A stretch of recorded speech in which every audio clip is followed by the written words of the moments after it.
За можноста Република Македонија да се преименува во Република Илинденска Македонија, јавноста слушна пред точно 4 дена. Тој четврток во Софија премиерите Заев и Ципрас обелоденија дека разговарале конструктивно цела ноќ, а продолжиле и зутрината.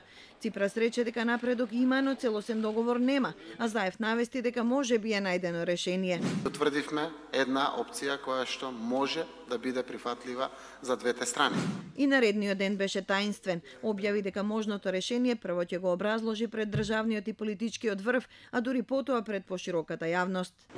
Како знаете дека е тој предлогот, од медиумите што шпекулираат, ве молам да оставите утре. Ви благодарам. Ние сме транспарентни, но да дадеме шанса, на процес. Опозицијските партии не брзаа да го поддржат овој предлог. Пред вечерата, организирана во рамки на процесот Жан Моне, на која присуствуваа лидерите на парламентарните партии, повеќето беа воздржани. Очекуваа да го слушнат целиот пакет што го договарале Заев и Ципрас. Првиот министер им го соопшти на посебна лидерска средба наредниот ден.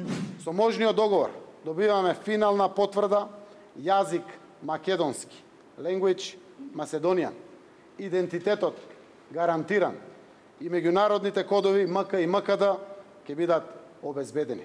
Заради гаранцијата за идентитетот македонски ќе прифатиме севкупна употреба на името Република Илинденска Македонија, како и заради зајакнување на меѓуетничката кохезија. ВМРО ДПМН соопшти дека нивниот став за неменување на уставот останува непроменет, но новиот предлог ќе биде разгледан во партиските органи. Председателот Ѓорги Иванов побара информација и на писмено. ВМРО ДПМН нема да поддржи промена на уставот, а со цел промена на уставно име. Целокупниот процес се водеше по тајност, целокупниот процес се водеше екзибиционистички, беа загрозувани националните и државните позиции на Република Македонија. Патот до целта е јасен, интеграција во Европската унија и НАТО, но очигледно дека траекторијата е различна. Очекувам бар основниот документ на кој се гради овој предлог, тоа е предлогот што го дала грчката страна, да имаме увид за да знаеме за кои прашања и воопшто се разговара. Инаку во својот, јас досега сум бил принципиелен и останувам доследно се придржувам на изградените ставови од претходните председатели на Република Македонија, а тоа е дека процесот мора да се води во рамката утврдена од Обединетите нации. Истиот ден и Ципрас го информираше политичкиот врв во неговата земја за новиот предлог. Опозицијските партии веднаш го отфрлија како иредентистички, а грчката влада ја поздрави одлуката на Заев да прифати име за севкупна употреба. Со индиректно одбивање на предлогот Република Илинденска Македонија, Грција најави дека преговорите продолжуваат оваа недела во Њујорк и дека додавките горна или нова повторно се враќаат во преговарачкиот процес. Соединетите американски држави веднаш му се заблагодарија на Ципрас за лидерството што го покажуваат заедно со колегата Заев. Подпредседателот Майкл Пенс искажа надеж дека двете страни ќе изнајдат заеднички прифатливо решение. Денеска Заев најави дека ние нема да се откажеме од ова решение и ја повика Грција да размисли уште еднаш.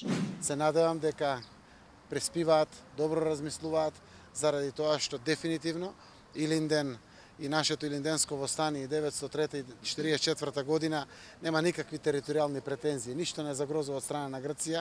За нас е важно заради тоа што не задира во нашиот идентитет, напротив го јакне нашиот идентитет, го сочувува достоинството и ги постигнуваме условите кои што за нас се важни. А исто така грчката страна добива ново име, сложена, буквално добива одредница и добива уставни промени.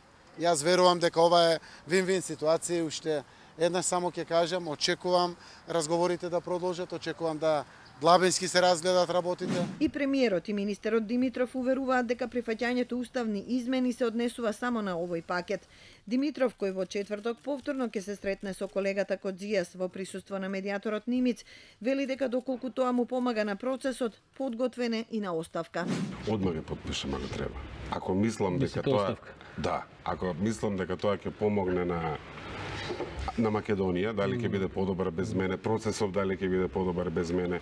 Мојата лична одговорност, прашањето е имаше ли нешто што можев да направам, не направив, и направив ли нешто што не помогна. И тоа да има смисла.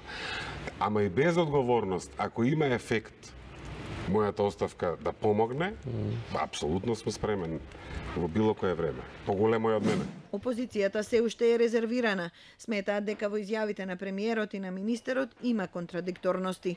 Поранешниот министер Антонио Милошовски, сега председател на Собраниската комисија за надворешна политика, исто како Иванов, бара информација на писмено. Има контраверзии околу овој предлог, затоа што слушаме различни ставови.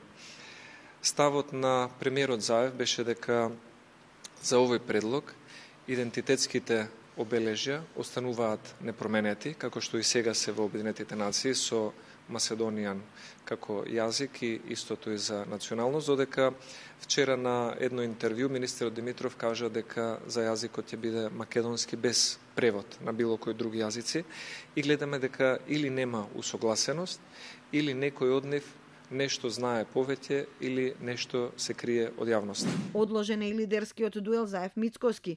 Се чекаат разговорите во Њујорк, на кои прво ќе се преразгледува предлогот за Илинденска, како што вели Заев, или ќе се бара ново решение со временска и географска одредница, како што велат медиумите во Грција.